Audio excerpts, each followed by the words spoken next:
दूध चाय की तो पी रहा है गर्म पानी से। श्री श्री बृहद भागवतामृतम चल रहा है हमारा प्रथम खंड पंचम अध्याय।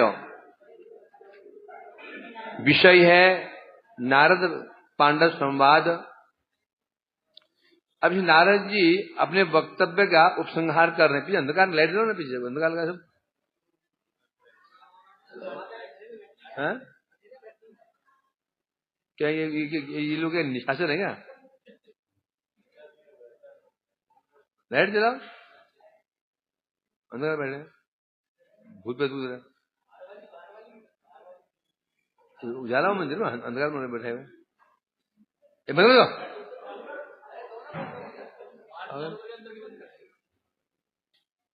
वैष्णव तेज तो निकलता ही है।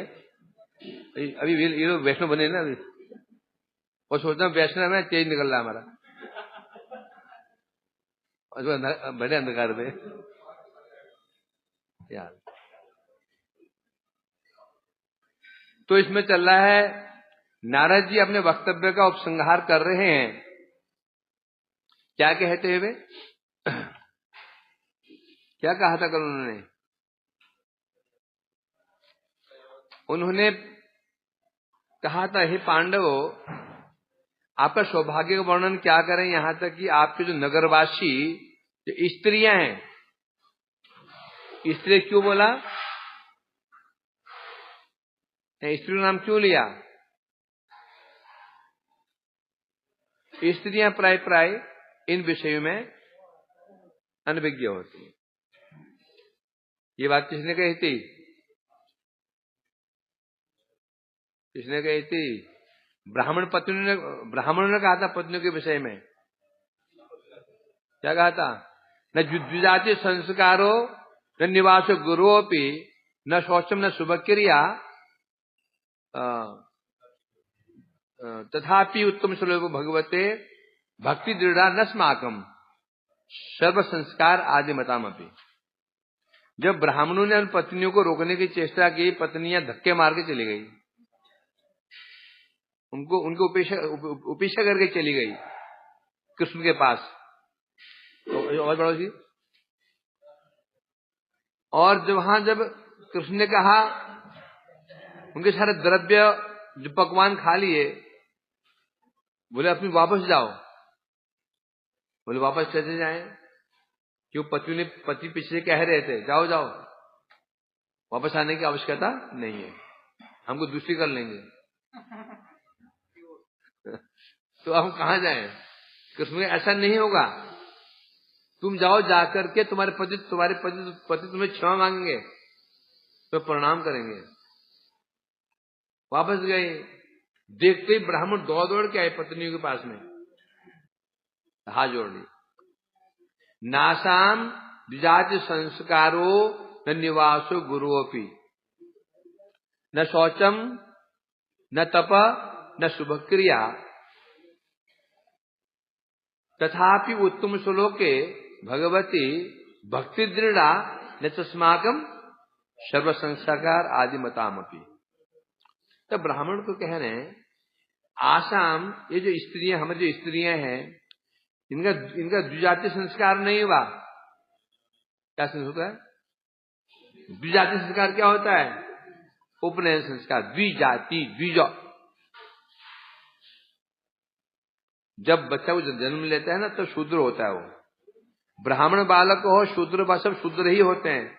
जन्म नाम जायते सब शूद्र ही होते हैं। ब्राह्मण बालक भी शूद्र ही होता है। जो अधिकार शूद्र का होता है वही अधिकार उसका भी होता है। परंतु जन्म नाम जायते शूद्र संस्कारा उच्चते, तो संस्कार उसका होता है। संस्कार उपनयन संस्कार हो जाता है, तब उसको द्विज कहते हैं। द्विज ने उसका द्वितीय जन्म हो चुका है। 3 जन्म होते हैं। फिर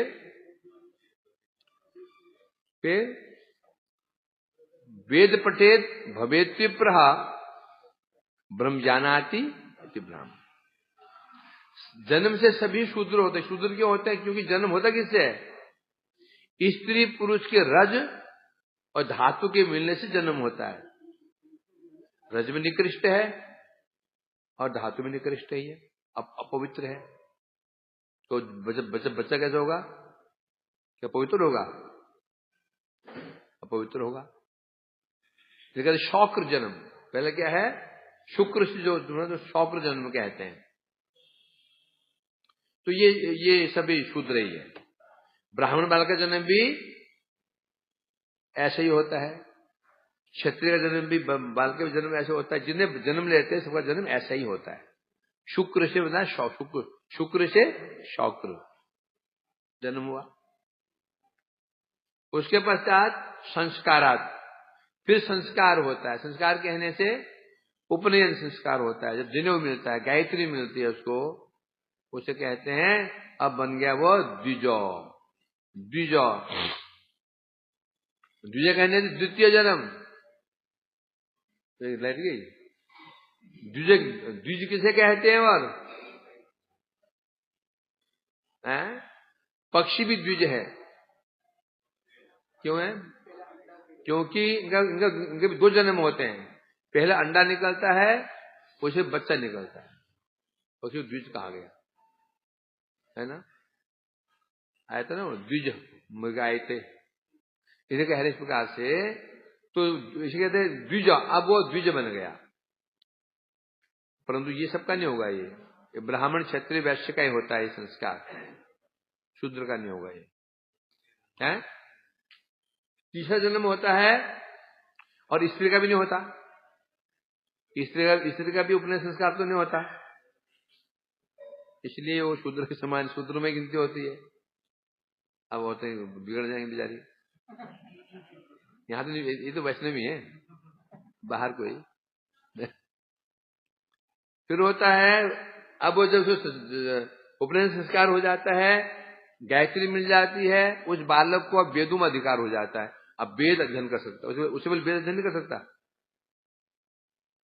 उससे पहले वेद अध्ययन करने का उसका अधिकार प्राप्त नहीं है। करेगा तो उसको, उस ब्राह्मण बालक को पाप लगेगा। वेद पढ़ना शुरू कर तो विप्र बन जाता है। फिर जब ब्रह्म तत्व को जान जाता है तो ब्राह्मण बनता है। तो ये 4 कैटेगरीज हैं। और जन्म 3, शौक्र जन्म, दैक्ष जन्म, शौक्र जन्म, सावित्र जन्म और दैक्ष जन्म।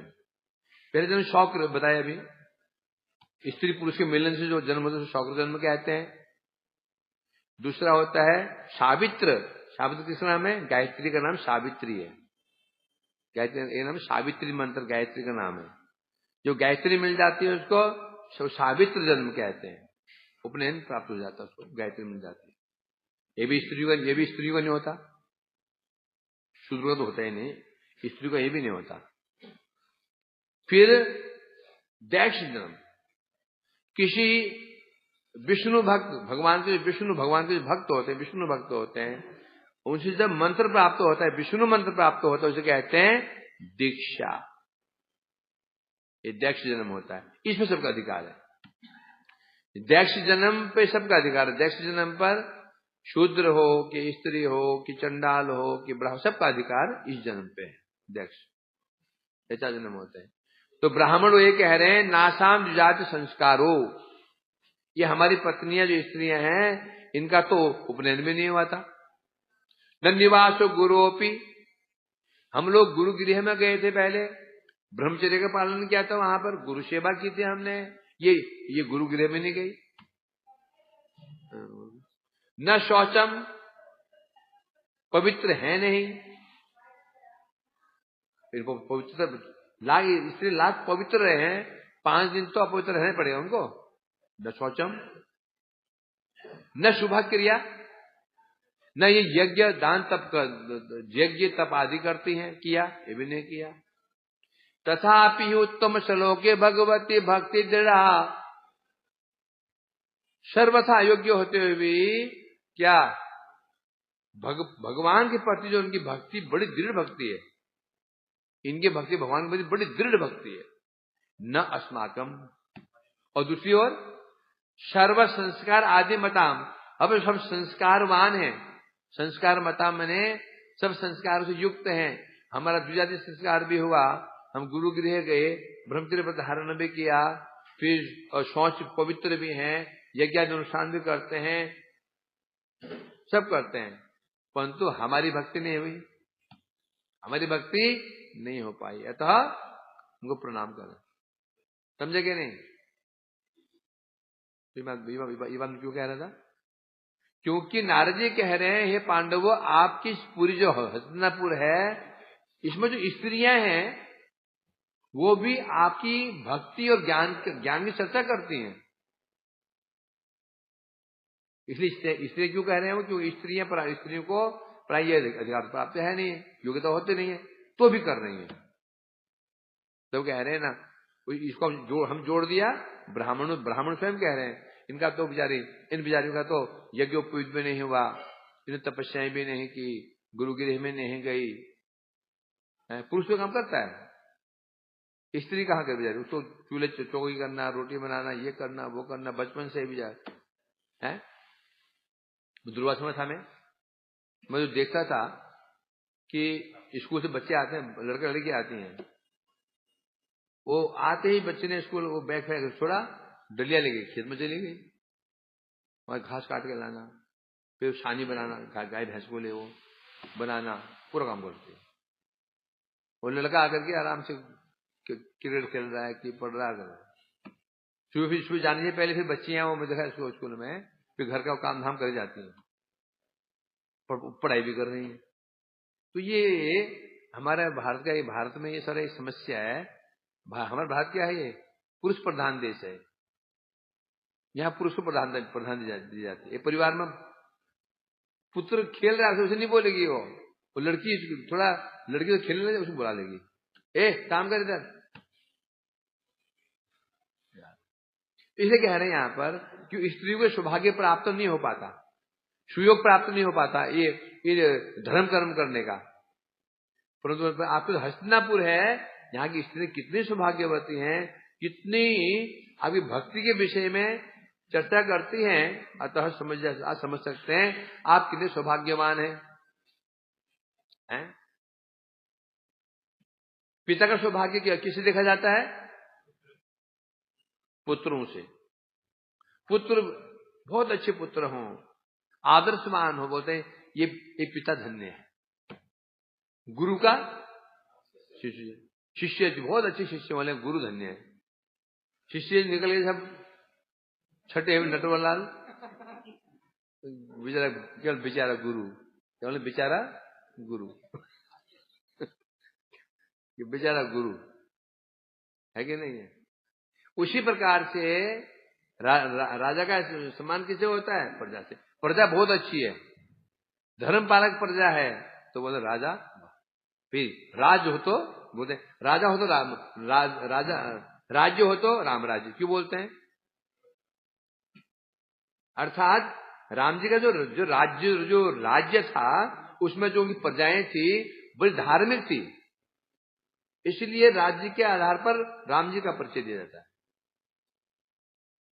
प्रजा के अनुसार राजा का परिचय होता है, पुत्र के अनुसार पिता का परिचय पाया जाता है, अच्छा हो तो ये कह रहे हैं यहां पर, अतः आपकी महिमा का वर्णन क्या करें।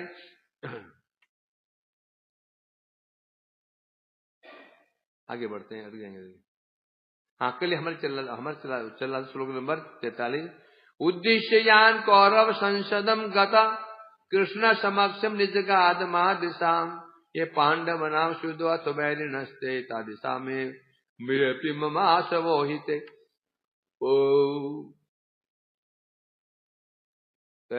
उद्देश्य यान, जिनको उद्देश्य करके लक्ष्य करके कौरव संसदम गतः कृष्ण समक्षम निजगाद, कौरव संसद में, कौरव सभा में जिनको उपलक्ष्य करके कृष्ण ने स्वयं कहा था, क्या कहा था? मादृशाम समक्ष। क्या कह रहे हैं? मादृशाम, मेरे जैसे जो मुनि हैं, महामुनि हैं, उनके समक्ष कृष्ण ने स्वयं निज अगाध स्वयं कहा था। क्या कहा था? ये पांडव नाम सुहृदो, ये पांडव नाम सुहृदो, जो पांडवों का सुहृद है? अथवा वैरिणस्ते, या जो उनका वैरी है, तादृशा मेपी, जो पांडवों का सुहृद है वैसे मेरा सुहृद है, जो पांडवों का वैरी है वैसे ही मेरा वैरी है। कृष्ण नारद जी कह रहे हैं मेरे सामने कहा था ये, क्यों मम आशवो हीते, मम आशवो हीते, ये मैंने पांडव लोग, ये मैंने क्योंकि वे पांडव मम आशव, आशव मैंने अमृत, आशव मैंने अमृत होता है, परंतु अमृत का तात्पर्य यहां पर क्या है? प्राण।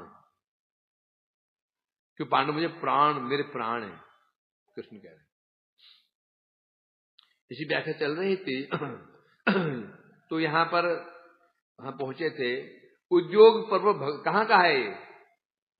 भगवान ने महाभारत का जो उद्योग पर्व है उसमें कहा था यस्तान द्वेष्टि समाम, द्वेष्टि यस्तान नु समामनु, एक्यात्मागतम विद्धि पांडवे धर्मचारी भी। तब भगवान कहा था यस्तान, जो व्यक्ति, तान द्वेष्टि, तान मने पांडवों से द्वेष करता है, समाम द्वेष्टि, तो समझो वो द्वेष मुझसे कर रहा है। जो पांडवों से द्वेष कर रहा है, भगवान कहते सब सोचो लो सीधा सीधा, और मुझसे द्वेष कर रहा है। यह तान अनु, जो पांडवों का अनुगत्य कर रहा है, समझो मेरा अनुगत्य कर रहा है। क्या संदेश आता है? संदेश यह है यदि कोई भक्त से द्वेष करता है तो समझो वो द्वेष भक्त से नहीं कर रहा है, तो द्वेष किससे हो रहा है? भगवान से हो रहा है। एक भक्तों का अनुगमन करता है, भक्तों का सेवा करता है, सेवा किसकी हो रही है? भगवान की हो रही है। क्यों हो रही है? अब प्रश्न तो क्यों हो रही है? भक्तों की सेवा, भगवान की सेवा क्यों हो रही है? क्योंकि भक्त का अस्तित्व किससे है? भगवान से है। भक्त किसे कहते हैं? जो भगवान का आश्रित है। तो भक्त शब्द का आश्रय भगवान, भगवान को हटा दो, भगवान हटा दो, फिर क्या कहेंगे उसको?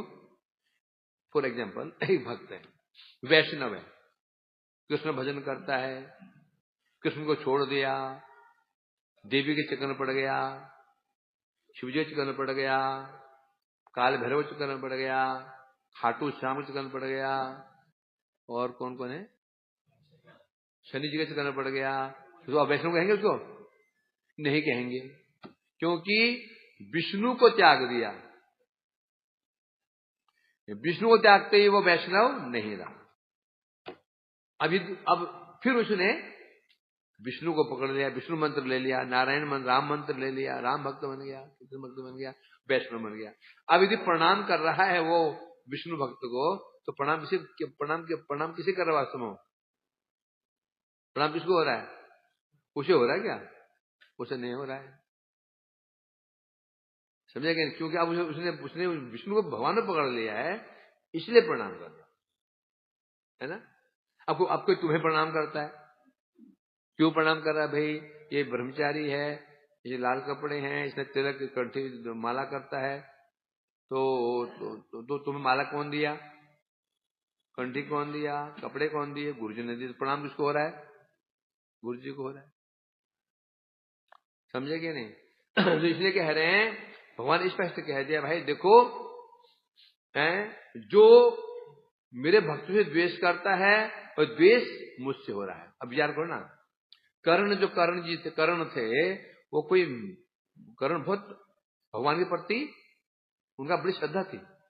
कर्ण की श्रद्धा बहुत श्रद्धा भगवान के प्रति थी, और भगवान से द्वेष नहीं करता था कर्ण। समस्या क्या थी उसकी? वही समस्या ये थी, वो अर्जुन से द्वेष करता था। गिनती किसमें हो गई? असुरों में। गिनती असुर में गिनती उसे हो गई। क्यों? इसी कारण से हो गई कि वो भगवान से द्वेष नहीं करता था, द्वेष था भक्त अर्जुन के प्रति, गिनती असुर में हो गई। भगवान ने अपने हाथों से उसका वध करवा दिया। कितना बड़ा एग्जाम्पल है। कभी वर्णन नहीं है कहीं पर भी कर्ण ने भगवान का अपमान किया हो, कभी अपमान नहीं किया, कहीं वर्णन ही नहीं अपमान किया हो। बस क्योंकि अर्जुन का उसने अपमान किया, द्रौपदी का अपमान किया था, तो देखो भगवान ने उसको नहीं छोड़ा उसको, है ना। इससे भी बड़ा एग्जाम्पल है। क्या एग्जाम्पल है? साक्षात आचार्य स्वरूप महाप्रभु। ये तो क्या सामान्य अर्जुन की बात चल रही है कि नहीं? महाप्रभु ने अपनी मां को नहीं छोड़ा। महाप्रभु माता जी सच्ची माता ने ये कहा था ना, ये द्वैत नहीं है, अद्वैत नहीं है, द्वैत है। द्वैत मने अद्वैत मने एक, द्वैत मने दो। ये अद्वैत नहीं है। अद्वैत मने होता जो दोनों मिला देता है, ये द्वैत है। इसलिए मेरे पुत्र को मुझसे अलग कर दिया, ये द्वैत है। इतना ही कहा था बस। और वो भी कहा था कुछ, अब पुत्र शोक में तो आदमी क्या नहीं बोल देता, पुत्र शोक में बोल दिया बेचारी ने। प्रभु ने कहा, क्या कहा? मेरी अपने सच्ची माँ को, मेरी माँ जरूर है, इसे कृपा नहीं मिलेगी। क्यों? वैष्णव अपराध किया है। क्रिमिनल एग्जाम्पल है, समझे क्या नहीं? एग्जाम्पल बड़ा एग्जाम्पल कौन सा हुआ? वो वाला, ये वाला। इसलिए कह रहे हैं यहां पर तो,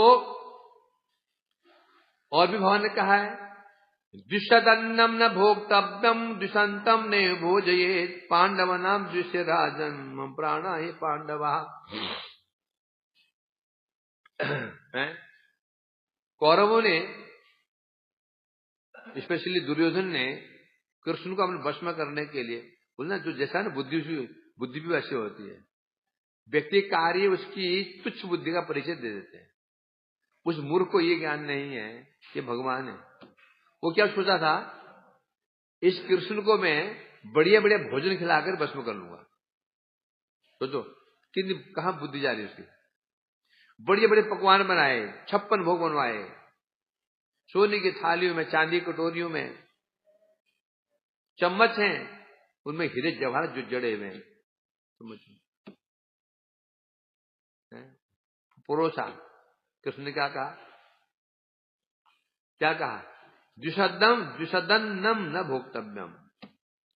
हे कौरवो, द्वेषी व्यक्ति का भोजन नहीं करना चाहिए।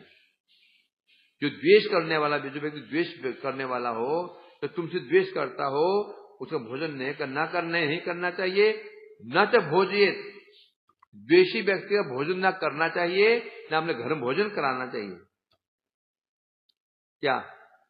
द्वेषी व्यक्ति को भोजन नहीं कराना चाहिए, वहां तो उसके घर में करना भी नहीं चाहिए, कराना भी नहीं चाहिए। आप प्रश्न तक क्यों नहीं कराना चाहिए, क्यों नहीं करना चाहिए? भोजन कराने से क्या समस्या आ जाती है?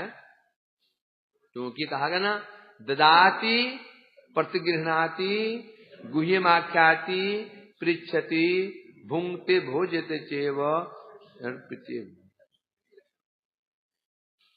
जगत में प्रेम होने के 6 लक्षण है। प्रेम करना हो 6 उपाय है, 6 पॉइंट है। ददाति प्रतिग्रहण, देना और लेना, दो और लो, आदान प्रदान, प्रेम बढ़ जाएगा। गुह्यमाख्याति पृच्छति, अपनी गोपनीय बात है कहो, कुछ सुनो। भुंगते भोजते, मुझे खिलाओ तो खाओ, प्रीति अवश्य में हो जाएगी। तो इसमें तुम्हें प्रेम करना है, ये 6 उपाय करो। सदन जी हंस रहे हैं अभी, समझा कि नहीं? ये 6 उपाय है। अब ये 6 उपाय, ये 6 जो पॉइंट हैं, यदि तुमने भक्तों से किया, प्रेम भक्तों में चला जाएगा। यही 6 चीजें तुमने एक अभक्त, जो नास्तिक अभक्त है, पाषंडी है, उसी प्रति करोगे, प्रेम वहां चला जाएगा। पक्की बात है,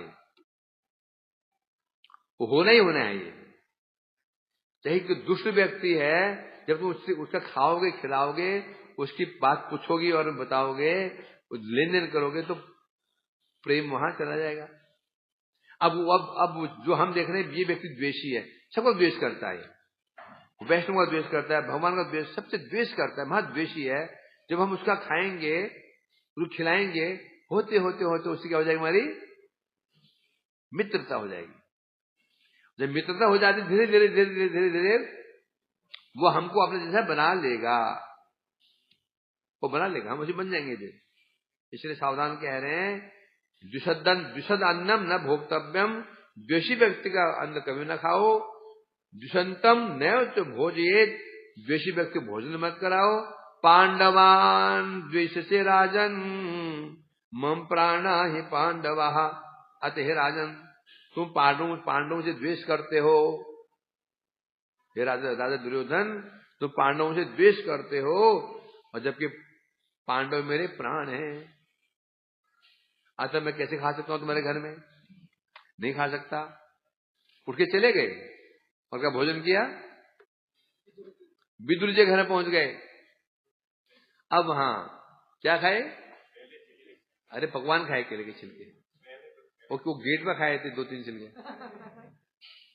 अब अंदर जाकर के बढ़िया पहले पकवान केले खाए ना। विदुर जी आए, क्या कर रही है, क्या खिला रही? बोले प्रभु आपने ऐसे क्यों किया? बोले प्रभु, विदुर जी अपनी पत्नी से पूछो, इन्होंने मुझे केले खिलाए कि छिलके खिलाए? पूछा, एक तो तुमने क्या खिलाया बता? बोले मैं तो अपनी ओर से केले खिला रही थी। बोले केले ही खिला रही थी, वो छिलके मैं क्या जानू कैसे खा लिए? तो भगवान ने कहा इसमें भावग्राही, जब ने वो केले खिलाए हैं तो वो केले खाए थे, छिलके नहीं खाए थे, केले खाए थे। फिर अंदर ले गए उनको, फिर आवा भगत की, उनका आदर सत्कार किया, भोजन किया, थोड़ा कि केले छिलके खाए वापस आ जाएंगे। ये मैं सुना कि वो दास है तो ऐसे घर में एक पतीला होगा बस, ऐसे तो नहीं था। मंत्री महामंत्री हैं, किनके? धृतराष्ट्र महामंत्री हैं, बहुत धनीमान थे विदुर भी। बोले ये तो साग की बात क्यों आती है? साग खायो। तो इसलिए कह रहे हैं यहां पर, अब यहां नारद जी अपने वक्तव्य को उपसंहार देंगे, विश्राम देंगे। ये श्लोक कहते, धार्ष्टममाहो भवतां गुणान् किला ज्ञातुं च वक्तुं प्रभवे स एकलः निर्णेतुमेतत्तु मया प्रभु सोऽत्रावतीर्णो भवतां किते परम। अब नारद जी अपने वक्तव्य को विश्राम देने जा रहे हैं। कितने श्लोक हो गए? कहाँ शुरू किया था बोलना? शायद 13वां श्लोक। खोजते रहो, बता देना मेरे को। तो इसलिए कह रहे हैं धार्ष्ट मम अहो। नारद जी कह रहे अहो अहो अहो अहो मने 13 से लेकर के 44 तक पांडु की महिमा थी। उससे थोड़ी कम महिमा हनुमान जी की, उससे कम प्रहलाद जी, उससे कम, तो क्रम से आगे बढ़ रहे हैं, है ना। हनुमान जी के तो कम श्लोक थे, में और अधिक श्लोक है। अभी तो एक पक्ष है, अभी तो नारद जी कह रहे हैं ये। आप कहेंगे पांडव, अब पांडव में जिंदा प्रकाशित करेंगे नहीं करेंगे? वो कहेंगे। और अहो मैंने होता है मानो बहुत बड़ी गलती आती है, ओह कुछ दुख आश्चर्य है यहां, मतलब अहो मतलब कुछ पछतावा जैसा।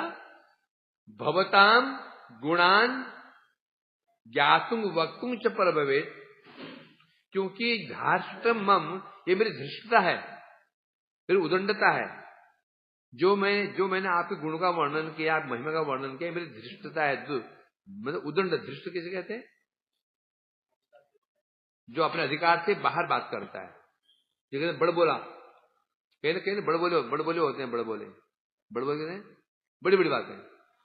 जो औकात नहीं है मुझे बाहर बात करना, मुझे कहते हैं धृष्ट है। तो बता रहे ये भी धृष्टता है। क्या धृष्टता है? आपके गुण का वर्णन करना मेरी धृष्टता मात्र है, क्योंकि भवताम गुणान ज्ञातुं च वक्तुं च किल परभेश एकल।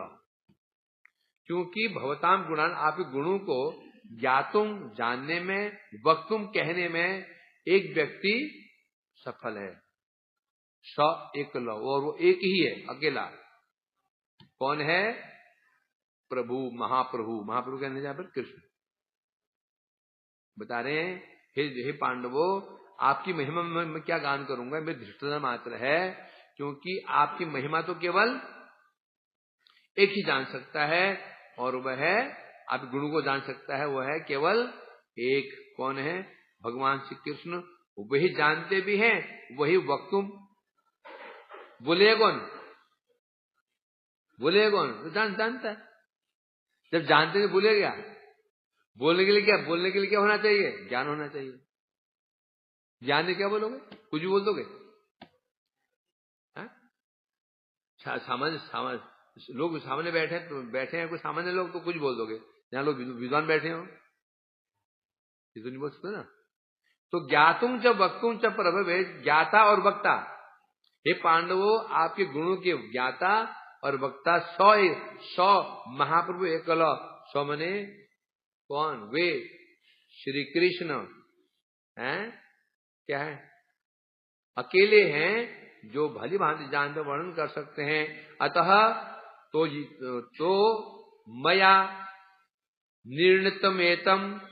मया निर्णितम एतत्तु महाप्रभो सो अत्र अवतीर्णो भवताम कितने परम। मया निर्णितम, मैंने ये निर्णय किया है, क्या? एतत्, यह निर्णय किया है, तू क्या, ये जो भगवान श्री कृष्ण है, अत्र अवतीर्णो, यहां जो अवतीर्ण हुए हैं, भवताम कृते, इस जगत में केवल आप लोगों के लिए अवतीर्ण हुए हैं। मैंने ये निर्णय लिया है विचार करके, कृष्ण जो यहां अवतीर्ण हुए हैं, केवल आप लोगों के लिए अवतीर्ण हो, बस। मैं तो ये जानता हूं। ऐसा कहते उन्होंने वाणी को विश्राम लिया, और टीका तो वो सामान्य पढ़ लिया। तो इसे कह रहे हैं, मैं जो आपके गुण का वर्णन करने का प्रयास कर रहा हूं, ये मेरी धृष्टता ही है। ऐसा कहते नारद जी अपने वक्तव्य का उपसंहार कर रहे हैं। क्योंकि आपके गुणों को यदि कोई भली भांति जानता है, वर्णन कर सकता है, तो अन्य कोई भी नहीं है, केवल एक है, कृष्ण। वही जानते हैं आप गुणों को, वो वर्णन भी कर सकते हैं। विशेष रूप से उनका व्यवहार क्या है? उनका व्यवहार आपके अनुरूप है। उनका व्यवहार आपके गुण के अनुरूप है। कैसे व्यवहार है? कह रहे हैं, भगवान का व्यवहार आपसे कैसे है? आपके गुणों के अनुरूप ही भगवान का व्यवहार है। इससे मैं समझ गया हूं। क्या समझ गया हूं? हाँ, समझ गया हूं। तो आपके गुणों को जानना संभव नहीं है। व्यवहार कैसा होता है? आपके व्यवहार किससे कैसा होता है? हम कैसे व्यवहार करते हैं? उसी गुणों के आधार पर कहते हैं। हाँ, संसार में जो हमारा व्यवहार होता है, सबसे समान व्यवहार नहीं होता। सामने वाले गुण होते हैं, व्यवहार भी हमारा वैसे ही होता है। यदि आपके प्रति मित्रता है, तो व्यवहार हम मित्र करेंगे। तटस्थ है तो तटस्थ व्यवहार करेंगे, है ना? तो बता रहे हैं भगवान क्या व्यवहार करते हैं, आप गुणों के अनुरूप व्यवहार करते हैं। तो मैं समझ गया कि आपके गुणों को जानना समझना असंभव है, वे अनिर्वचनीय हैं। आपके गुण कैसे हैं? अनिर्वचनीय, न वचनीय, अनिर्वचनीय। अर्थात क्या क्या क्या अनिर्वचनीय? भगवान के गुण अनिर्वचनीय है, तो फिर बोले क्यों? जब अनिर्वचन अवर्णनीय है, तो फिर लिखा क्यों इसमें? मैंने कहा देखो, ये दूध है ना, दूध कोई नहीं पीना, आज कोई दूध नहीं पी सकता, तो दूध तो लाए क्यों? दूध है, कोई पी नहीं सकता, तो लाए किस लिए? दूध को नष्ट करने के लिए क्या? तो यदि भगवान के गुण का वर्णन कोई नहीं कर सकता तो शास्त्रों में लिखा क्यों है? ये गुण दिए क्यों गए? क्यों दिए गए हैं? अर्थात क्या क्या चिंत्य अचिंत्य अचिंत्य अचिंत्य परंतु न जड़ बुद्धिया चिंत्य, न जड़ मुखे ने वर्णनीय। भगवान के गुणों का वर्णन कर सकते हैं, क्यों नहीं कर सकते हैं? तो क्यों कहा गया अवर्णनीय है? जड़ बुद्धि से, जड़ मुख से उनका वर्णन नहीं। भगवान कहते हैं अश्रवणीय, वो श्रवण नहीं कर सकते, उनको नहीं कर सकते। क्यों बोला? क्यों बोले? तो बांसुरी क्यों बजाते हैं यदि सुन ही नहीं सकते तो? इन जड़ कानों से श्रवण नहीं कर सकते हैं तो भगवान क्या हो गए? क्या है? अश्रवणीय हो गए। मुख से उनका वर्णन नहीं कर सकते तो अवर्णनीय हो गए। आंख से दर्शन नहीं कर सकते हैं तो अदृश्य हो गए। अदृश्यत्वात् स्वचर्म चक्षुषा निराकार इत्यादि दिए थे। कहेंगे शास्त्र भगवान को निराकार कह दिया, निराकार, आकार रहित। क्यों बोला? क्यों? क्या? अदृश्यत्वात् चर्म चक्षुषा, क्योंकि चर्म चक्षु के द्वारा भगवान का दर्शन नहीं होता, इसलिए कहते भगवान क्या है? अदृश्य है, निराकार है। परंतु उनका आकार है, बट जड़ नेत्र से देख नहीं सकते हमको, परंतु चिन्मय नेत्र से देख सकते हैं।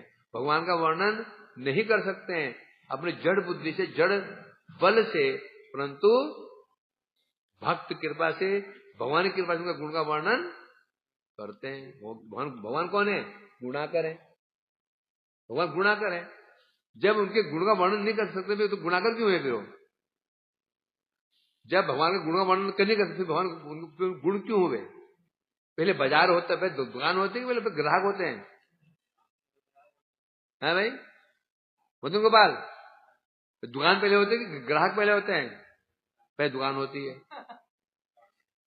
कोई दुकान खुल लेता है वो जो दुकान कपड़े की, फिर वहां लोग फिर सोचता हम कपड़ा खरीदेंगे आज से। विकास में दुकान होती है कि पहले ग्राहक होते हैं? पहले ग्राहक होते हैं, फिर आदमी देखता है यहाँ पर वो क्या डिमांड क्या है, यहाँ डिमांड किसकी है? यहाँ सब घोड़िया मठ के लोग रहते हैं, तो कंठी माला बेचो, कंठी माला धूपबत्ती बेचो, हैं धोतियां बेचो, हैं ये बेचो, बिक जाएगा। समझ गए नहीं? तो घोड़िया मठ के लोग रहते हैं और वहां जीन्स पैंट बेच रहे हो, कौन खरीदेगा उसको? है कि नहीं? तो इसलिए उसी प्रकार से भगवान के जो गुण हैं, यदि उनके ग्राहक ही नहीं होगा तो गुण का महत्व क्या है? गुण का महत्व किससे है? ग्राहकों से है। गुण तो है, तो ग्रहण करने वाला ही नहीं है, तो क्या महत्व हुआ? रूप है उनका भगवान का, कोई दर्शन करे तो उनका महत्व क्या हुआ? भगवान जब गुणाकर हैं, इसका मतलब उनके गुणों का आस्वादन किया जा सकता है। रूप है, दर्शन किया जा सकता है, परंतु न जड़ेंद्रिय, जड़ इंद्रिय संभव ये नहीं है। जैसे कहा अधोक्षज अतीन्द्रिय, भगवान कहते हैं अति इंद्रिय। अति इंद्रिय मतलब होता है इंद्रिय को जो अतिक्रम कर जाते हैं। भगवान अतीन्द्रिय, अति इंद्रिय, अति मन होता है अतिक्रम, नाग जाना, अर्थात इंद्रियों से अतीत। और जड़ इंद्रिय के द्वारा भगवान की कोई भी किसी विषय को हम ग्रहण नहीं कर सकते हैं। नाम रूप गुण लीला धाम बैठे ना वृंदावन में, क्या हम क्या धाम के दर्शन हो रहे हैं? वृंदावन दर्शन हो रहे हैं? वृंदावन के नहीं हो रहे हैं। एक झलक मिल गई, जिसे एक झलक वृंदावन की मिल गई, बस खाने पीना छूट जाएगा, खाना पीना छूट जाएगा। रोड में दौड़ोगे पागलों में भांति, हे राधे करते करते। और खाने का भी होश है, पहनने का भी होश है, सोने का भी होश है, मोबाइल का भी होश है। ऐसे धाम में हम रह नहीं रहे हैं, क्या जो भी होगा घबराओ नहीं। हमारा क्या होगा? अवश्य होगा। जब हम मार्ग में चल पड़े हैं बेशर्त मार्ग ठीक हो, मार्ग हमारा ठीक है, मार्ग हमारा ठीक है। इस मार्ग में हम लोग कृष्ण वर्त में हैं, कृष्ण एक्सप्रेस वे। कौन सा एक्सप्रेस वे है? कृष्ण एक्सप्रेस वे, जो श्री कृष्ण तक पहुंचाता है ना। ये कौन सा एक्सप्रेस बोले जी, आगे नोएडा एक्सप्रेस वे है, नोएडा पहुंचाता है, लखनऊ एक्सप्रेस लखनऊ पहुंचाता है। जो हमारा मार्ग कौन सा है? कृष्ण वर्तमान। कौन बोला ये? कृष्ण वर्तमान कौन बोला? मन शिक्षण बोला। हाँ, क्या श्लोक है? हाँ, बक भिदर्थ अपगणे। क्या बक भिद वर्तम?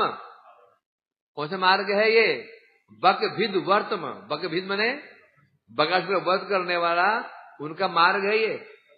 वर्तम मने मार्ग, इसका बक भिद, बकासुर का जो भेदी है, नाश करने वाला कृष्ण है, उनका मार्ग है ये।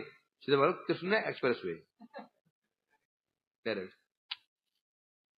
तो चल पड़े हो ना। अब वो अलग बात है, तुम चलो कैसे चलो लुढ़क करके।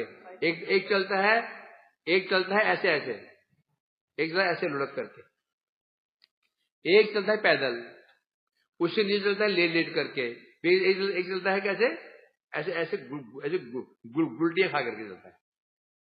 परिक्रमा का लोग करते हैं ना। एक तो ऐसे परिक्रमा दंड में खड़े होते हैं, लेटते हैं आगे। एक होता है बाबा देखा मैंने, वो ऐसे गोल गोल करके लौटता है। तो हम कैसे चल रहे हैं? कैसे चल रहे हैं हम लोग? लुढ़क रहे हैं ऐसे करके।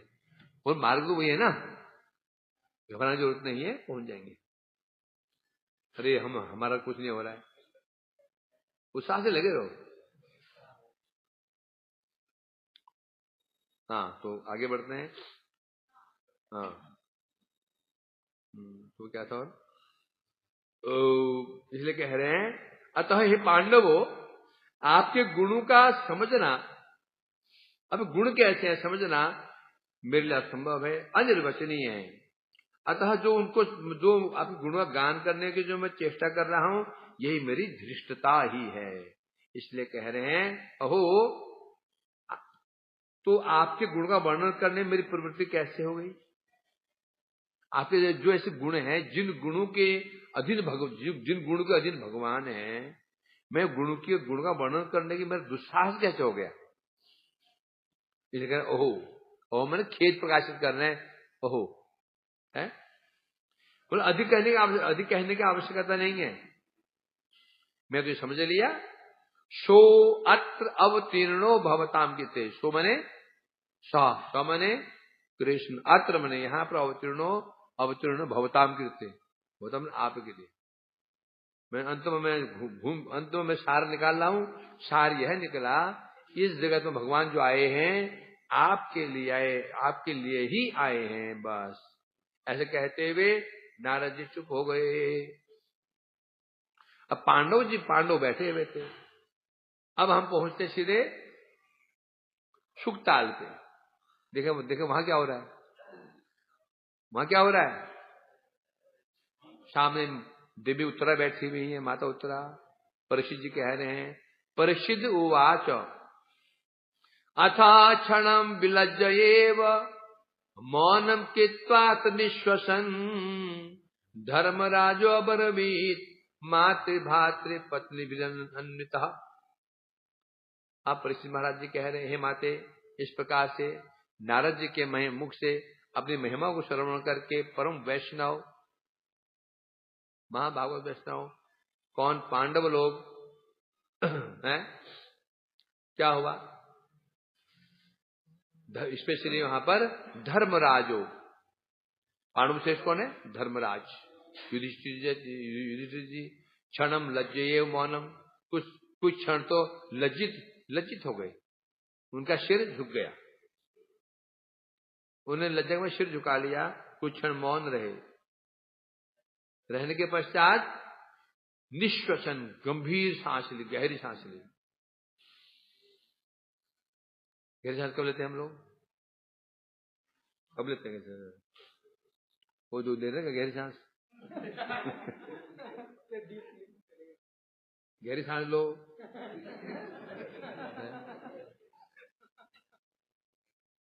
अपने मन को कंट्रोल करने के लिए, हाँ, मन को अपने नियंत्रित करने के लिए हम गंभीर सांस लेते हैं। मैं कुछ सोच में डूबे हुए तो कुछ ऐसे घट गया, आपको कंट्रोल करने, आपको नियंत्रित करने के लिए फिर सांस लेते हैं, फिर बोलना शुरू करते हैं, है ना। ये सुनकर के युधिष्ठिर महाराज कुछ लज्जित से हो गए थे, सोच में डूब गए थे कुछ विचारों में। फिर एक गहरी सांस ली और कहने लगे, कौन? धर्मराजो अबरबित, युधिष्ठिर जी ने कहा, मातृ भ्रातृ पत्नीभ्यन्वित, अपनी माता अपने भाइयों पत्नी के साथ कहा। कैसे कहा उन्होंने? युधिष्ठिर महाराज जी ने अपनी माता अपने भाइयों पत्नी के साथ कहा, मतलब शबिल शबिल शबिल शबिल चिल्ला पड़े थे।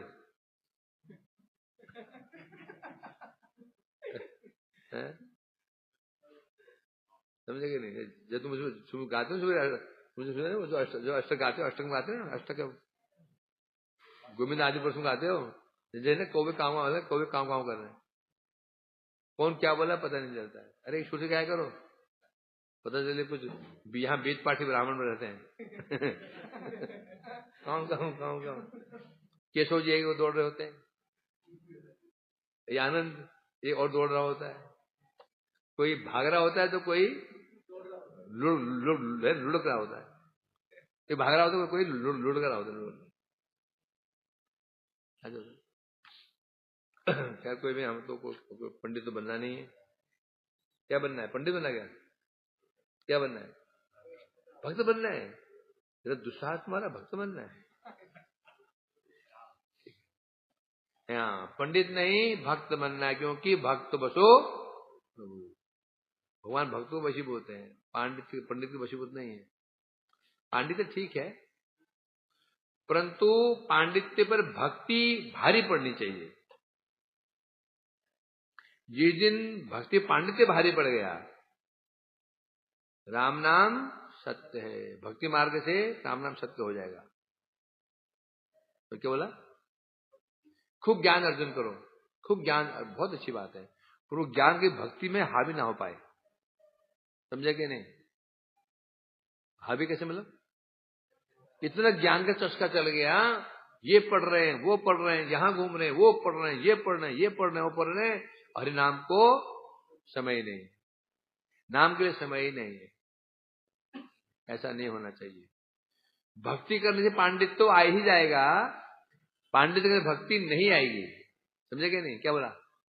भक्ति करोगे पांडित्य तो आ ही जाएगा, परंतु पांडित्य करने से भक्ति नहीं आएगी। इसलिए ठीक जाना जरूरी है, परंतु भक्ति को महत्व देते हुए आगे बढ़ना पड़ेगा, नहीं तो समस्या खड़ी हो जाएगी। हम क्या बन जाएंगे? जिज्ञासु। अगला जन्म कैसा होगा हमारा? जिज्ञासु के रूप में।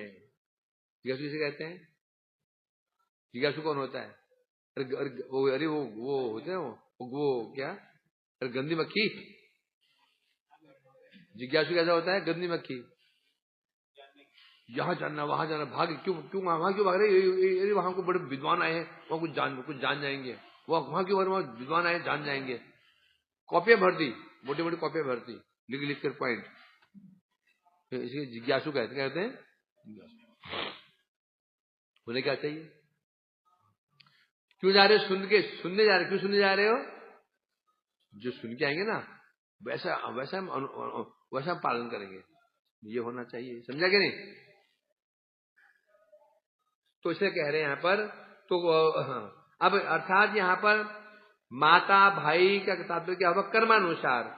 ऋषि जी भी कहेंगे, फिर कुंती माता भी कहेंगे, फिर अर्जुन भीम भी कहेंगे, फिर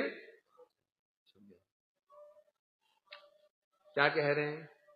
वावदुग शिरोधार्य निवसमासु कृपा हरे, विचार वीक्षण अस्माभिः जातु काप्य अवधार्यते। ये द्वार बंद कर दो, बाहर वो काम बात कर, तो 5 मिनट रह गया, क्या करोगे। अब यहां पर जो अभी तक चुपचाप पांडव सुन रहे थे पर आनंद ले रहे थे महिमा सुन के, है ना, होता नहीं होता, जो कोई महिमा गान करता है तो बड़ा मजा आता है सुनने, सामने में आए तो मुस्कुराते हैं और बोलो, अरे भूल गए आप, उस दिन मैंने ऐसे किया था ना, उस दिन भूल गए, वो पिछले महीने जो हुआ था वो, हाँ यार, और उससे पहले महीने पहले तो हुआ था ना, ऐसे भी होते हैं। आनंद कुछ भी हो, आनंद तो आता है, क्योंकि जो पसंद करते ना, आनंद तो आता है, आते नहीं आनंद, चीजें ऐसी है। परंतु पांडवों को आनंद नहीं हो रहा है, क्यों नहीं हो रहा है, वैष्णव हैं। अपनी महिमा सुन करके एक वैष्णव कभी क्या होता है, लज्जा, क्यों लज्जा लगती है, देखो, क्योंकि मुझे लगता ही नहीं कि मैं बहुत बड़ा भक्त हूं। एक वैष्णव कभी नहीं लगता बहुत बड़ा भक्त हूं, मैं गुणी हूं। उसे क्या लगता है, जो कह रहे हैं ना, मेरे में कहां गुण है, कहां मेरे गुण है, उसे ये लगता है। और हमारे जैसे जो नौशिके भक्त होते हैं, उन्हें लगता है इसे कम बोला जी, इसकी कमी छोड़ दी, इसने कमी छोड़ दी है, समझा कि नहीं। आज मुस्कुरा रहे सनातन के बाद छठे में, अच्छा, अरे मैं तो अपने औकात बता रहा हूं, अच्छा, मेरे कह रहे हैं, युधिष्ठिर जी कह रहे हैं, वावदूक शिरोधार्य, यहां पर नारद जी को विशेषण दिया, वावदूक से कहते हैं जो बहुत वाक चतुर हो, वाक चातुरी जिसके पास हो, बोलने में जो बहुत निपुण हो, कुछ लोग ना वावदूक होते हैं, बोलने में उन्हें कोई भी एक विषय दे दो, उनको नया टॉपिक दे दो, उसमें कुछ ऐसे बोल देंगे, वो आदमी मंत्रमुग्ध हो जाता है। वाव दुख, बोलने में जो चतुर होते हैं, और कुछ ऐसे होते हैं जानने पर भी उसको प्रस्तुत नहीं कर पाते, वो ऐसे होते जानते, बहुत कम जानते हैं, वर्णन करने में बड़े अक्षर ऐसा एक्सप्लेन कर देते हैं, ऐसे उसको प्रेजेंट कर देते हैं, सामने वाले व्यक्ति मंत्रमुग्ध हो जाता है। तो यहां कह रहे हैं, हे वाग दुख में होता है वाग्मी शिरोमणि, अर्थात तो बोलने में चतुर है, उनमें हम शिरोमणि हो। नारद कौन है, वाग दुख में होता है वाग्मी, जो बोलने में चतुर होते हैं ना, उनके में शिरोमणि हो। क्या, न एव अस्मासु कृपा हरे, अस्मासु न एव, अस्मासु में हम पर, हरे कृपा, हरि की कृपा, न और एव लगा दिया, न अस्मासु बोलना चाहिए था ना, अब कृपा नहीं है, नहीं ही है, क्या है, एक मैं वहां नहीं जाऊंगा, जो क्या है, मैं वहां नहीं ही जाऊंगा, नहीं माने सामान्य, ही लगे आगे, बिल्कुल नहीं जाऊंगा, मैं वहां बिल्कुल नहीं जाऊंगा। तो यहां कह रहे हैं, अस्मासु हरे कृपा न एव, हम पर भगवान की कृपा बिल्कुल नहीं है। विचार्यम अभिक्षणम क्या बता रहे हैं यहां पर, ऋषि कह रहे हैं, मैंने बार बार विचार किया, बार बार विचार करके भी हैं, न अभिजातु कापी अवधार्यते, जो आपने कहा नारद जी आप कह रहे थे ना, मैं विचार कर रहा था, आप जो कहे जा रहे थे हमारे गुरु के विषय में, मैं विचार कर रहा था, बार बार विचार करके भी मैं निर्णय नहीं कर पाया, मेरे प्रति भगवान की कृपा कहां पर है। और बहुत बातें कही मेरे विषय में, बहुत बातें कही हमारे विषय में, परंतु मैं निर्णय बार बार विचार कर रहा था मैं, कि ये कह रहे मेरे में गुण है, नारद जी कह रहे मुझ में गुण है नहीं, है नहीं। अंत में विचार किया, मैं निश्चित नहीं कर पाए हम लोग, जो आप कह रहे थे हम पर प्रभु कृपा है, मैं बार बार विचार करके भी इसको निर्णय नहीं कर पाया। चलो टीका कल पढ़ेंगे इसकी। वांछा कल्प